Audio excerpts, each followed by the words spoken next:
Hello बच्चों, नमस्कार। स्वागत है आपका एक बार फिर से हमारे यूट्यूब चैनल जिसका नाम है IIT JEE rank plus Hindi medium, और मैं हूं आपका अपना physics teacher Saurabh Agrawal sir. तो चलिए बेटा जी, एक और नए चैप्टर की शुरुआत करते हैं। आज भी हम प्रीवियस ईयर्स के क्वेश्चंस ही करने वाले हैं और चैप्टर का नाम है न्यूटन की गति के नियम, न्यूटन्स लॉज ऑफ मोशन बोल दीजिए, गति के नियम बोल दीजिए। और इसी चैप्टर में हम घर्षण के कुछ कॉन्सेप्ट्स भी खत्म कर देंगे सवालों के माध्यम से। तो बेसिकली देखा जाए तो आज हम न्यूटन की गति के नियम या गति के नियम तथा घर्षण हम पूरा खत्म करने वाले हैं, ठीक है। लेकिन आपको जब भी ये सवाल आएंगे आने वाले एग्जाम में, ऑब्वियस सी बात है 2024 में, किस्मत रही तो बिना घर्षण के आ गया, वरना ज्यादातर सवाल वो घर्षण के साथ ही डालेंगे। ऑब्वियस सी बात है यार, घर्षण डालने में क्या ही है, एक लाइन ऐड करनी है कि इस और इस सतह के मध्य में स्थैतिक घर्षण है या गतिक घर्षण है और इसकी वैल्यू इतनी है।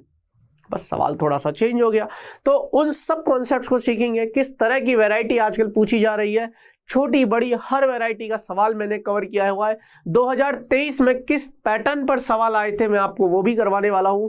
तो बने रहिएगा हमारे साथ इस वीडियो में अंत तक और भर भर के प्यार लौटाइएगा। चलिए शुरू करते हैं गति के नियम।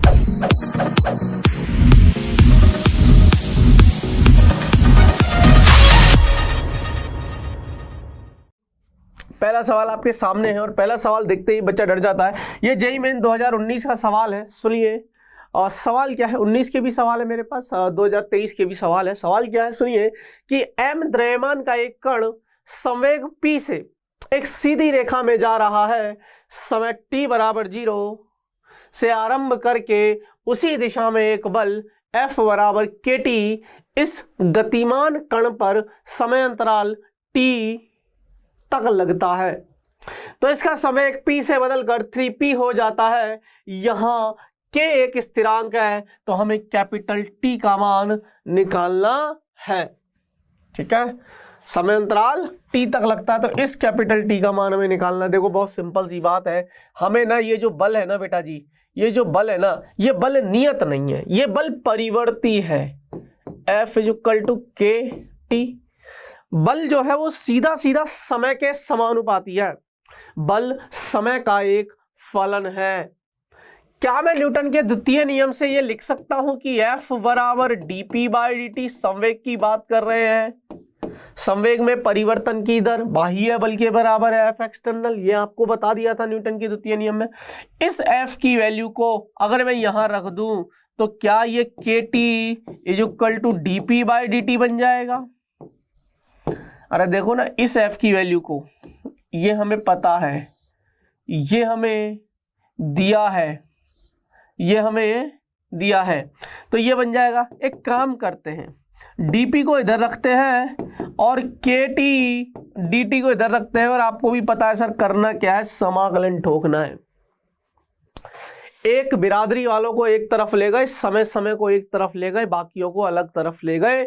चलिए अब आगे चलते हैं, लेकिन सर लिमिट्स तो चढ़ानी पड़ेंगी। देखिए जब उन्होंने बोला है कि जब t बराबर 0 से था तब संवेग p से बदलकर 3p हो जाता है, तो p था। और किसी समय t पर, तभी तो समय अंतराल कैपिटल T हो गया, संवेग 3p हो जाता है। तो आपको बताना है कैपिटल T का मान, केवल अब गणित है, केवल अब समाकलन है।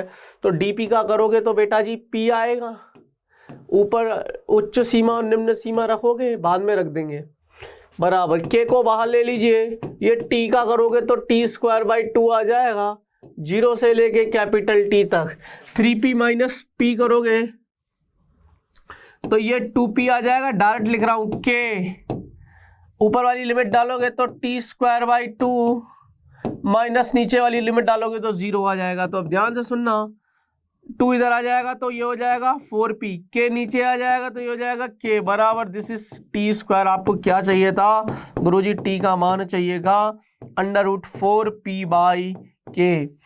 4 बाहर आएगा तो 2 बनकर आएगा, तो t = 2 √p/k। एक बात बताओ, कुछ भी था क्या इस सवाल में?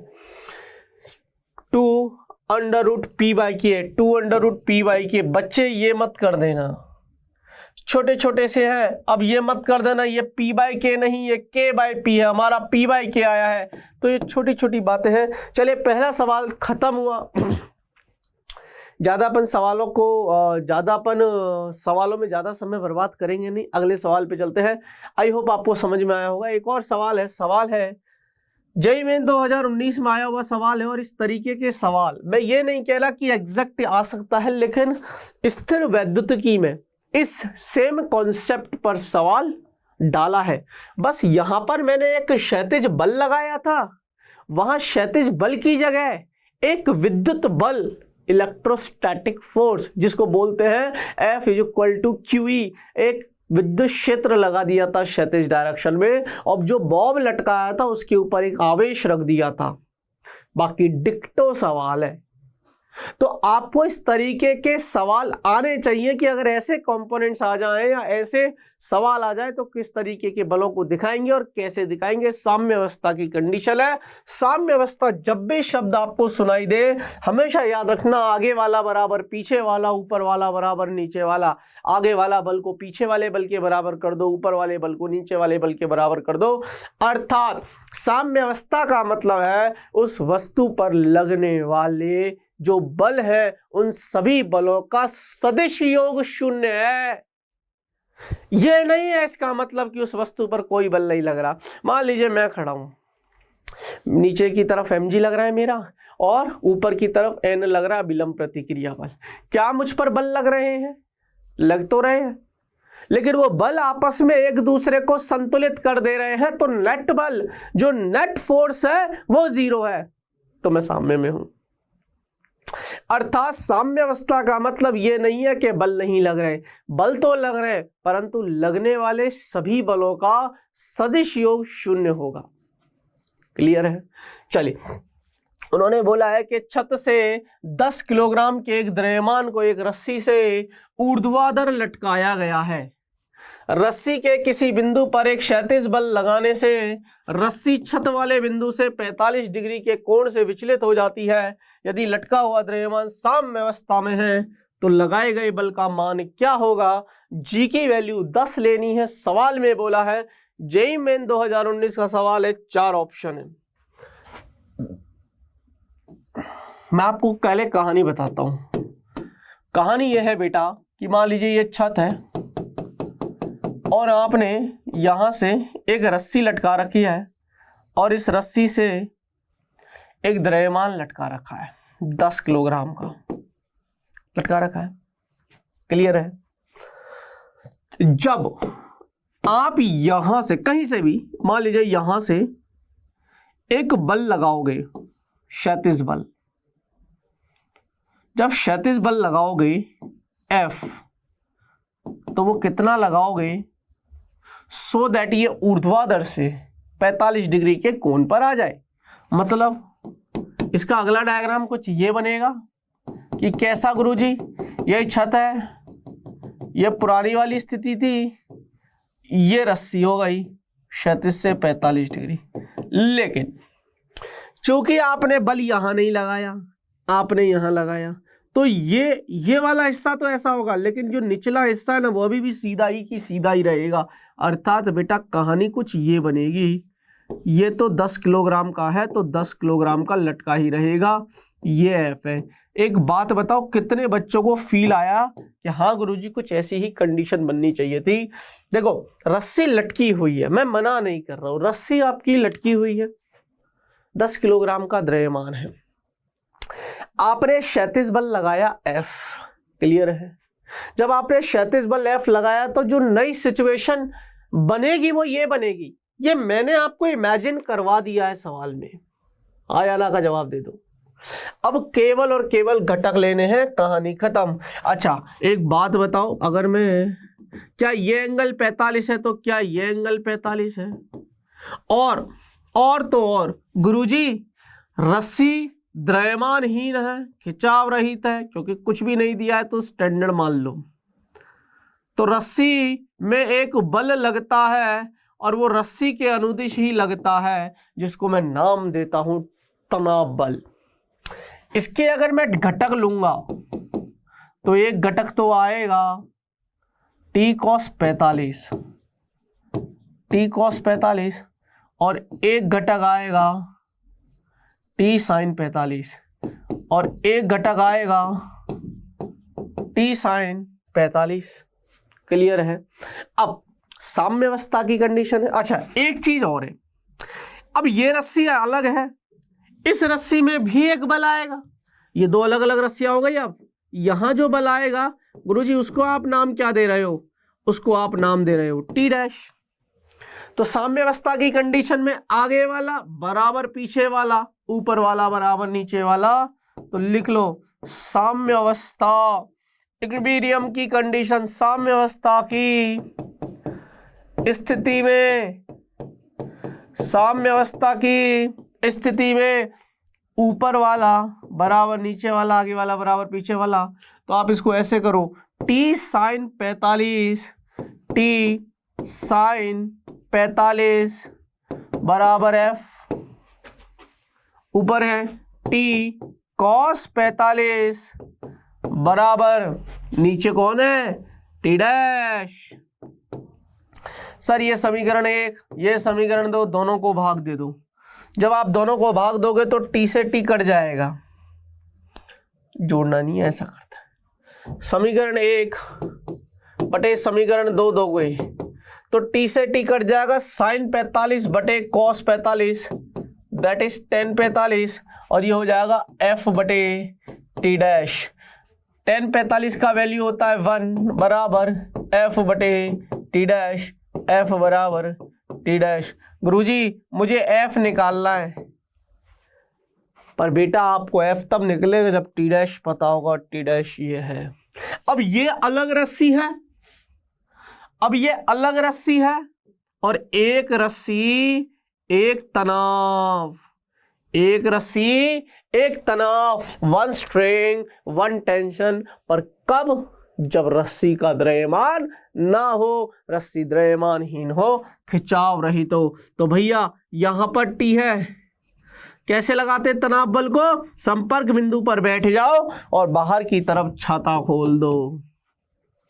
यहां संपर्क बिंदु पर बैठे, बाहर की तरफ छाता खोल दो, यहां संपर्क बिंदु पर बैठे, बाहर की तरफ छाता खोल दो। जब भी तनाव बल की दिशा दिखानी है, बिंदु पर बैठ जाओ, बाहर की तरफ छाता खोल दो। नीचे की तरफ mg है, g की वैल्यू 10 है, m इतना, gv 10, ये हो जाएगा 100। साम्य अवस्था की कंडीशन है तो ऊपर वाला बराबर नीचे जाला, t डैश बराबर आया 100 न्यूटन। अगर t डैश 100 है तो बेटा f भी 100 है, आंसर 100 न्यूटन। बताओ क्या इस सवाल में कोई तकलीफ? क्लियर है? कर लोगे? हाँ या ना का जवाब दो। आगे चलते हैं, अगले सवाल की तरफ रुख करेंगे। लेकिन अगले सवाल को मैं आपको होमवर्क में दे रहा हूँ। गुरुजी अच्छे अच्छे सवाल तो आप होमवर्क में दे देते हो, आसान सवाल आप हमें करवा देते हो बेवकूफ। तीसरे नंबर का सवाल और 5वें नंबर का सवाल हूबहू है, हूबहू इन द सेंस सिर्फ वैल्यूज बदली है। मैं 5वां करवा रहा हूँ, आपको तीसरा दे रहा हूँ। क्लियर है?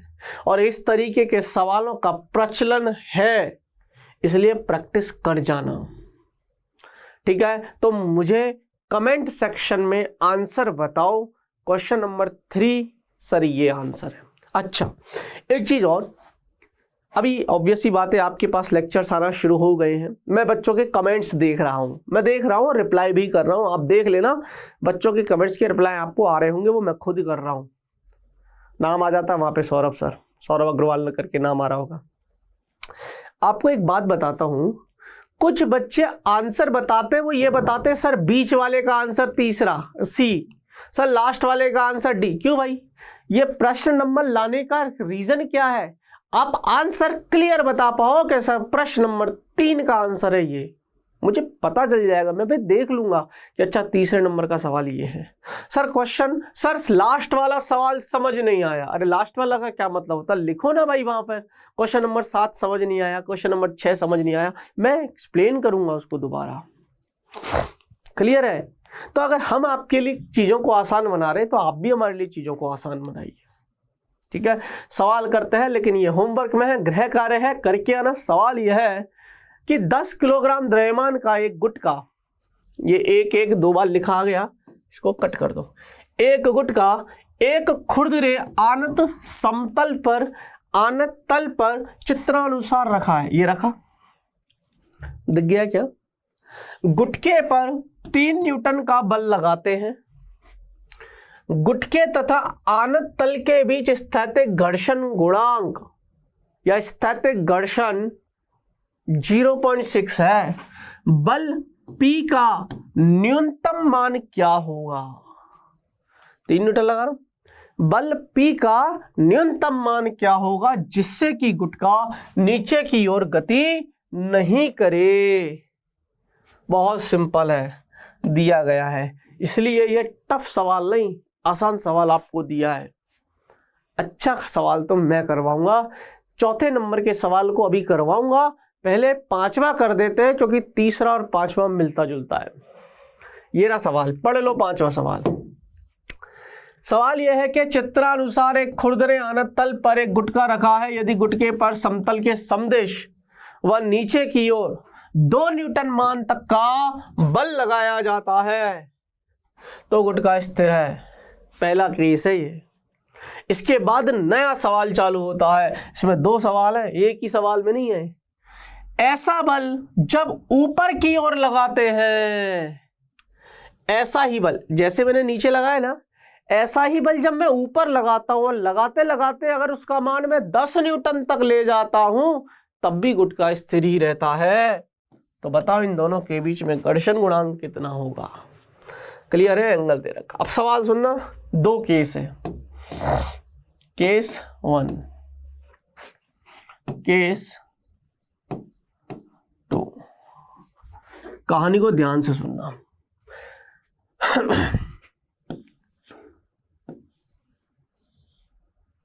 ये आनत तल है, ये 30 डिग्री का कोण है, ये गुटका है, ठीक है। गुटके का द्रव्यमान दे रखा है, नहीं दे रखा परवाह भी नहीं है। नहीं दे रखा तो परवाह नहीं है, सीधी सी बात है भाई, यही एटीट्यूड रखना है। mg मान लेते हैं, द्रव्यमान m मान लेते हैं, तो नीचे mg हो जाएगा। ध्यान से सुनना। तो पहले तो घटकों में तोड़ दें। अगर ये एंगल 30 है तो इसमें किसी को कोई प्रॉब्लम नहीं होनी चाहिए। अब अगर मैं इसको घटकों में तोड़ता हूं तो ये हो जाएगा mg cos 30, ये हो जाएगा mg cos 30 और ये हो जाएगा mg sin 30। mg cos 30 को मैं लिख सकता हूं √3/2 mg और mg sin 30 को लिख सकता हूं mg/2। यह है अभिलंब प्रतिक्रिया बल। अब बताओ यहां तक तो मामला क्लियर है ना? तो अच्छा, अब ध्यान से सुनना, पूरी कहानी में बहुत अच्छे से समझाऊंगा इस सवाल को। इस सवाल में टाइम दूंगा क्योंकि इस तरह की वैरायटी पूछी जा रही है। यहां तक कितने बच्चों को क्लियर है कि गुरुजी यहां तक तो हमें कोई डाउट है ही नहीं? अब यार घटक में तो तोड़ लोगे ना। अच्छा, अब उन्होंने बोला है कि अगर मैं 2 न्यूटन का बल, अब 2 न्यूटन का बल उन्होंने कहां लगाया है? नीचे लगाया है।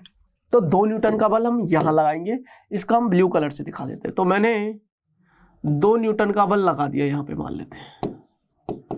तो जब 2 न्यूटन का बल लगाया तो गुटका स्थिर रहता है। देखो समझो, पहले यहां तक पढ़ो बस, पहला केस यहीं तक है। 2 न्यूटन के मान तक गुटका, 2 न्यूटन दिखा रखा है, इधर लगाते हैं तो गुटका स्थिर रहता है। स्थिर रहता है इसका मतलब है कि इन दोनों बलों को, किन दोनों बलों को? इन दोनों बलों को जोड़ने वाले हैं आने वाले समय में, क्योंकि 2 न्यूटन का भी इधर लग रहा है और mg/2 भी इधर लग रहा है। इन दोनों बलों को कोई तो होगा जो संतुलित कर रहा होगा, जो कि यहां पर स्थिरता की बात की है।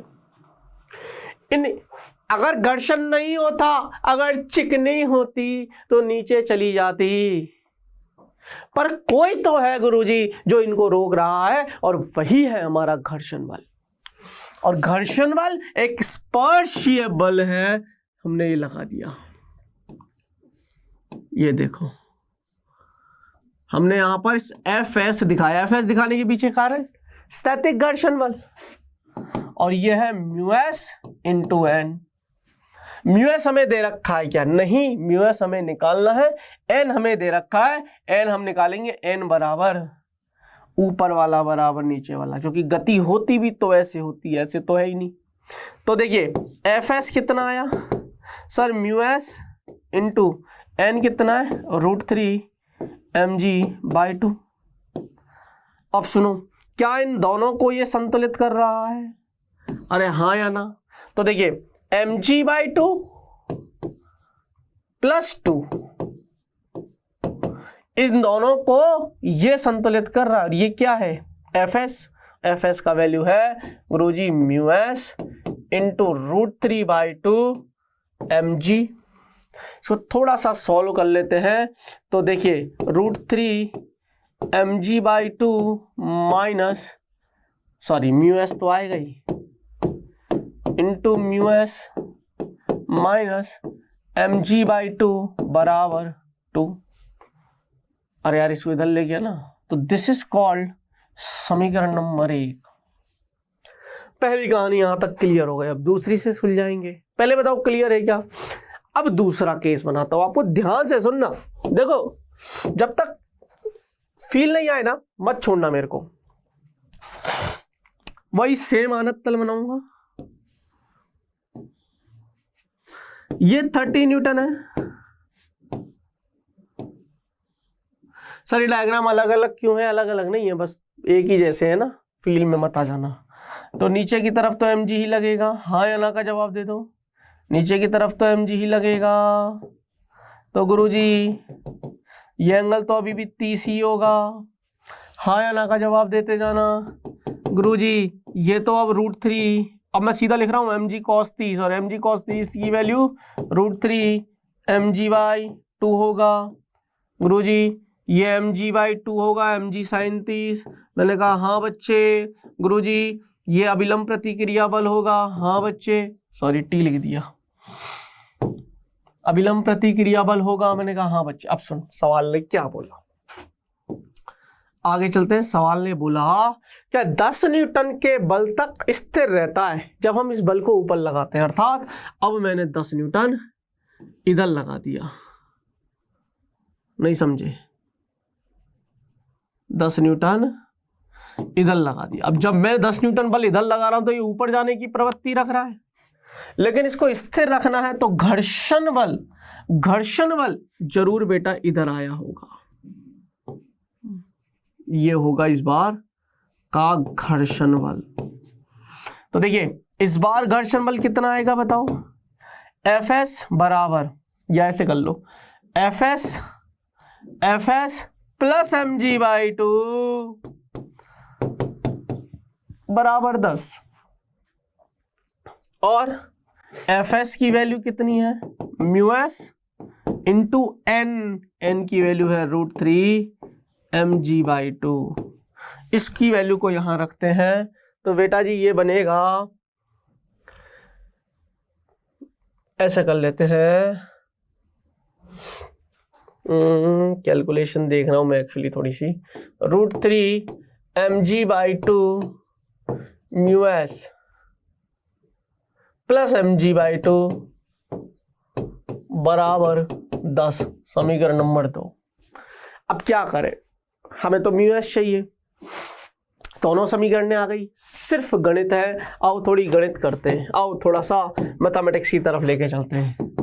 सर समीकरण 1 को समीकरण 2 से भाग दे दीजिए। तो बेटा जी मैं भाग भी थोड़ा जल्दी जल्दी दूंगा, mg को कॉमन लेते हुए करूंगा मैं। mg कॉमन ले लीजिए, ठीक है, mg कॉमन ले लीजिए। यह आएगा √3/2 mu S minus, even mg/2 common ले लीजिए, और बोलो इवन mg/2 कॉमन ले लीजिए ऊपर से इस वाली समीकरण। अबे mg/2 कॉमन लो ना यार, √3 म्यू एस माइनस 1 बराबर 2 बटे, इधर से ले लो mg/2 कॉमन ले लो, √3 म्यू एस प्लस 1 बराबर 2/10 करोगे ना यार, नहीं समझे, 2/10 करोगे तो ये 1/5 आ जाएगा। अब कैलकुलेशन और आसान हो गई, ये तो गड़ उड़ गया गुरुजी, ये 5 आ जाएगा। तो देखो √3 μs - 1 इंटू 5 बराबर √3 μs + 1। केवल μs का मान निकालना है, और जब μs का मान आप यहां से निकालोगे तो बेटा ये आ जाएगा √3/2। कर लेना, किया हुआ है। घर्षण बल का मान, घर्षण गुणांक हमेशा 1 से कम होगा, तो प्लीज मेक श्योर कि 1 से कम है क्या ये वैल्यू। √3 की वैल्यू 1.73 होती है, 1.73 को 2 से भाग दोगे 1 से कम आएगा आंसर। बिल्कुल परफेक्ट है, कहानी क्लियर है। किसी को कोई डाउट? अब ये सवाल जो है क्या आप लोग कर लोगे? देखिए मैंने 5वां सवाल करवाया है, लेकिन आपको फील आ जाएगा तीसरे में भी। अब कर लोगे आप लोग, और कर लो तो कमेंट्स में डाल दोगे गुरुजी अब तो हमने कर ही लिया। चलो चौथे सवाल पे चलते हैं, बढ़िया सवाल हो गया। देखो घर्षण के साथ कर रहे हैं, चलो छठे सवाल को कर लेंगे पहले। चलो छठे सवाल को कर लेंगे, एक सवाल और निपटा लेते हैं पहले। ये वाला सवाल है, सिंपल सवाल है पर थोड़ा सा टाइम लगेगा। ये वाला सवाल होमवर्क में दे दो, बहुत सिंपल सवाल है, बहुत सिंपल सवाल है। इसका आंसर भी आई थिंक 0.8 मीटर/सेकंड² आ रहा है। त्वरण निकालना है, त्वरण इवन त्वरण का माइनस निकालना है, इसका माइनस इसमें से निकालना है ना, दोनों त्वरणों का अंतर निकालना है। कैसे करना है मैं आपको हिंट दे दूं, क्योंकि मुझे नेक्स्ट सवाल करवाने, वो अच्छे सवाल है, 2023 के आए हुए सवाल है। मैं आपको बता दूं, देखो इसके घटक लोगे, एक घटक इधर जाएगा और एक घटक इधर जाएगा, बाकी mg लिखोगे। अब यार 20 sin 30 है ये, सॉरी 20 cos 30 है, सॉरी ये 20 cos 30 है और ये 20 sin 30 है। ये तो केवल इसके घटक हुए, बाकी mg आएगा, अभिलंब प्रतिक्रिया बल आएगा, घर्षण बल आएगा। ऐसे इसके घटक लोगे तो ये आएगा 20 cos 30 तो है ही है, लेकिन इस बार 20 sin 30, इस बार 20 sin 30 जो है वो ऊपर की तरफ चला गया। तो पहले वाले केस में mg के साथ 20 sin 30 जुड़ रहा है, दूसरे वाले केस में mg के साथ 20 sin 30 घट रहा है। ठीक है, तो बस F बराबर ma करके आप समीकरण बनाइए, और A1 इसका A1 मान लो, इसका A2 मान लो, A1 - A2 करो, आंसर आ जाएगा 0.8 है। घबराने की जरूरत नहीं है, सिंपल सवाल है, लिख लो होमवर्क, लिखो भाई लिखो। अगले सवाल की तरफ, समय रहा तो मैं वो भी करवा दूंगा। अगला सवाल यह है कि एक वस्तु के संवेग में 50% की वृद्धि की जाती है, तो वस्तु की गतिज ऊर्जा में कितने प्रतिशत की वृद्धि हो जाएगी, पूछा है। और ये जेईई मेन 2023 का सवाल है। पहले तो संवेग और गतिज ऊर्जा में आपको संबंध पता होना चाहिए। देखो P बराबर होता है mv, और गतिज ऊर्जा K से दिखा रहा हूं, और ये होता है ½ mv²। नहीं समझे, संबंध निकालते हैं दोनों में। तो मैं सहारा ले रहा हूं K बराबर ½ mv², ऊपर m से गुना करो, नीचे m से गुना भाग दे दो, तो ये हो जाएगा m² v²/2m। क्या मैं इसको mv का स्क्वायर बाई 2m, और mv क्या है, p है, तो k बराबर p²/2m। ये रिलेशन अगर नहीं याद तो याद रखना, क्योंकि ये जब चुंबकत्व या चुंबकीय क्षेत्र वाले चैप्टर पढ़ाऊंगा ना आपको, तब भी काम आते हैं ये। ठीक है, तो ये याद रखना। अब उन्होंने बोला है कि संवेग में 50%, माना प्रारंभ में संवेग PI है, तो PI बराबर कैसे लिखोगे?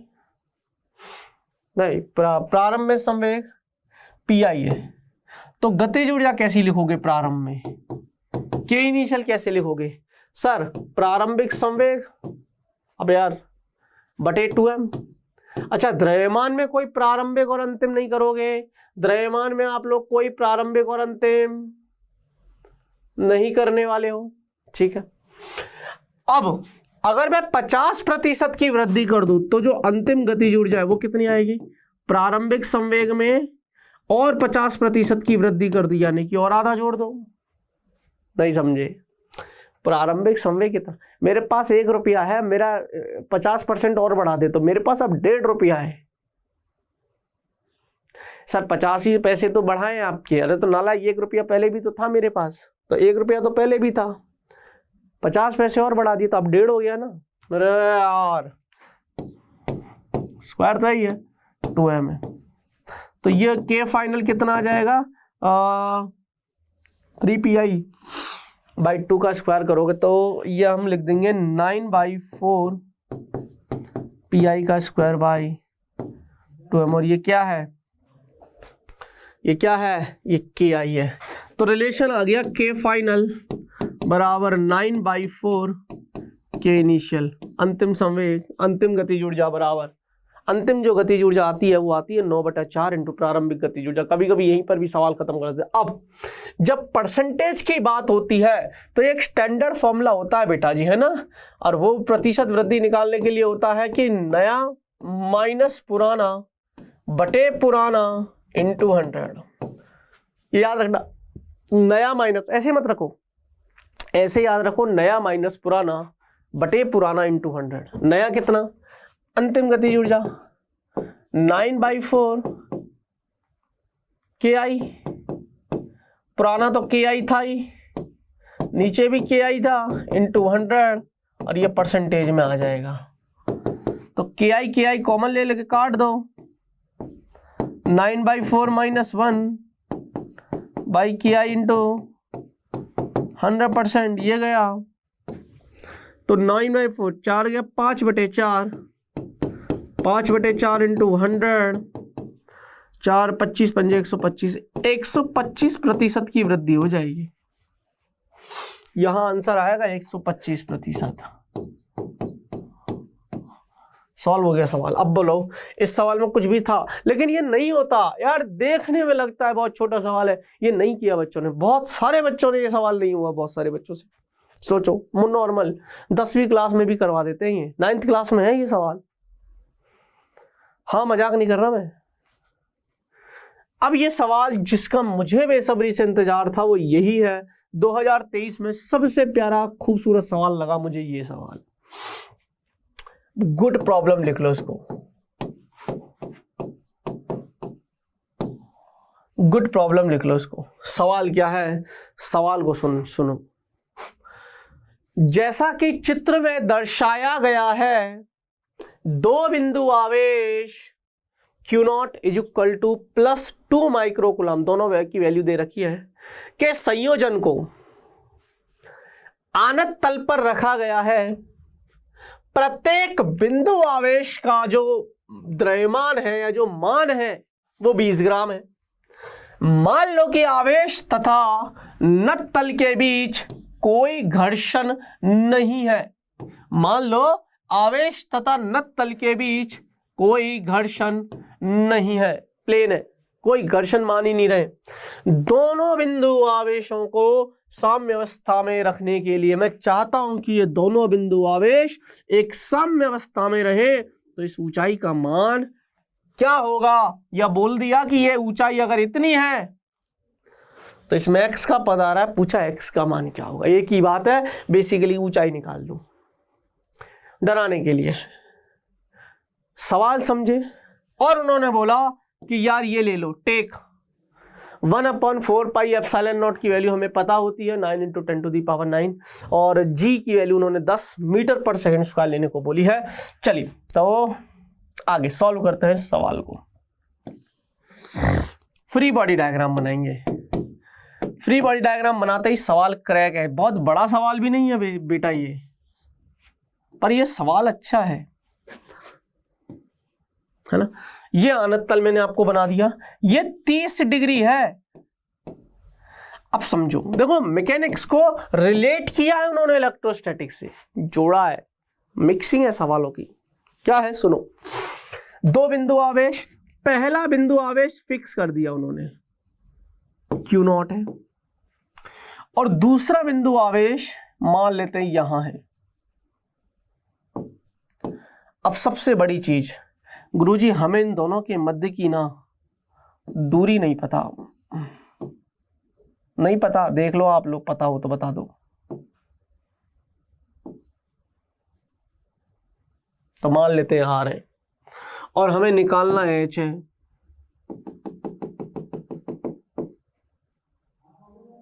और हमें निकालना एच है।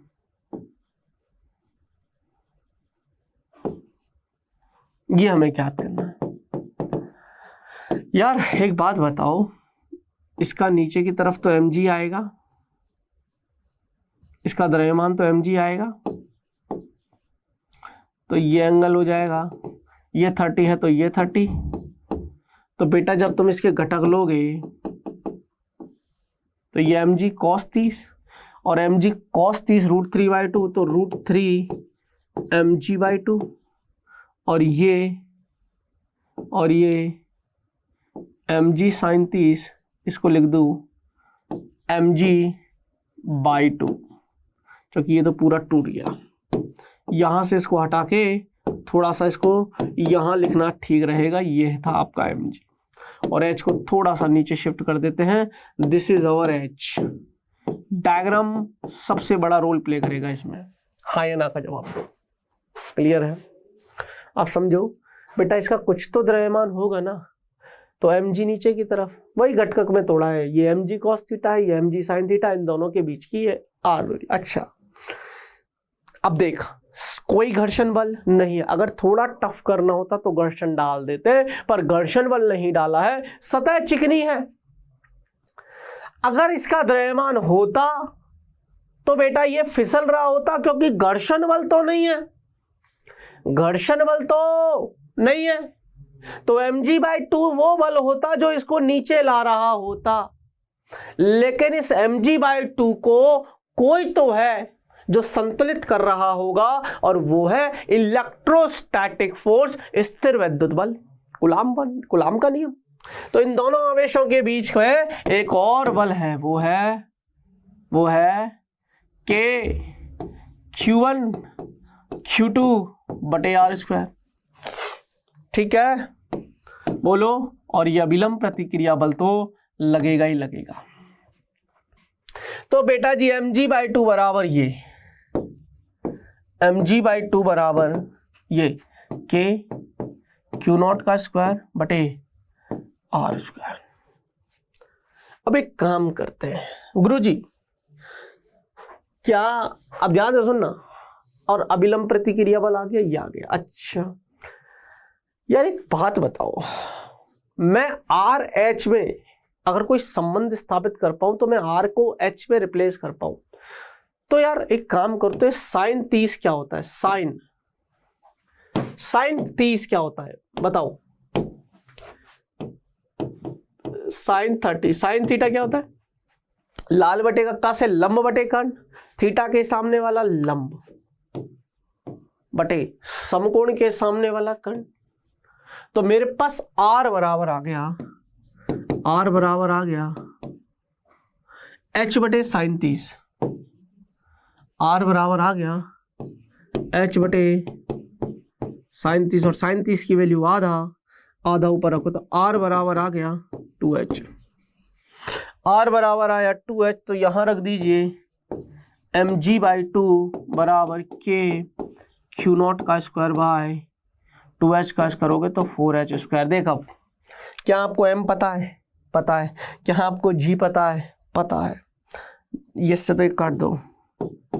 चलो और थोड़ा आगे ले जाते हैं इसको, तो ये हो जाएगा mg, और इधर इसको 2mg कर लेते हैं। ठीक है, तो 2mg है, h² को इधर करके इसको इधर ले जाते हैं, तो h² बराबर K Q0 का स्क्वायर बटे, ध्यान से सुनना, mg 2mg हो जाएगा ये। तब ध्यान से सुनना, h², k की वैल्यू 9 × 10⁻9 रखूंगा मैं, k 1/4πε0 होता है, वो ये रख दो, या 9 × 10⁻9 रख दो। Q0 कितना है, 2 माइक्रो कूलाम, 2 माइक्रो कितना 10⁻⁻6 का स्क्वायर, तो 2 × 10⁻⁻6, 2 बार लिख दिया। 2 द्रव्यमान कितना दे रखा है 20 ग्राम, तो 20 × 1 ग्राम 10 की घात -3 किलोग्राम इंटू जी की वैल्यू 10। इस पूरे को सॉल्व करेंगे h स्क्वायर बराबर, अब ध्यान से सुनना, ये 10 की घात, ध्यान से सुनना, ये 10 की घात -6, 10 की घात -6, 10 की घात -12 और ये प्लस करना -12 -3 और ये ऊपर जाएगा तो +3। तो देख देख बेटा, बेटा देख, एक बात बताऊं, ये गया, ये गया, ये गया, ये गया, इवन ये भी गया, ये भी गया, तो 9/100 बचा। ओए होए होए होए होए, 9/100 बचा। तो सर h बराबर आया 3/10। अब h स्क्वायर बराबर इतना है, तो h बराबर 0.3 मीटर। अब हमें दे रखा है ये h बराबर 0.3 मीटर और हमें दे रखा है, हमें जो दिया है, हमें दिया क्या है, हमें दिया है h बराबर x इंटू अब 2 बार x और इंटू भी ऐसे ही बनता है, x भी ऐसे ही बनेगा। तो एक काम करते हैं, ऐसे लिख देते हैं, x इंटू 10 की घात -3 मीटर। मेरे पास h आया है। इसको अगर मैं ऐसे लिखूं, इसको अगर मैं ऐसे लिखूं कि 300 इंटू 10 की घात -3 मीटर, इसको, अब इसको ऐसे लिख सकता हूं क्या? अबे देखो ना यार, 1000 से भाग दोगे, 2 0 से 2 0, अगेन 3/10 ही आ रहा है। तो ये और ये मामला सॉर्ट हो गया, x की वैल्यू आ गई 300। न्यूमेरिकल वैल्यू था, x बराबर 300 आया है आंसर। वैसे अगर हाइट चाहिए थी तो 0.3 मीटर की हाइट हो जाती। बढ़िया सवाल यार, बढ़िया सवाल। क्लियर है? कोई भी डाउट किसी भी तरीके का कर लोगे। कैसा लगा लेक्चर जल्दी बताओ फटाफट से, और इसको नोट करो, जल्दी बताओ फटाफट से और इसको नोट करो फटाफट।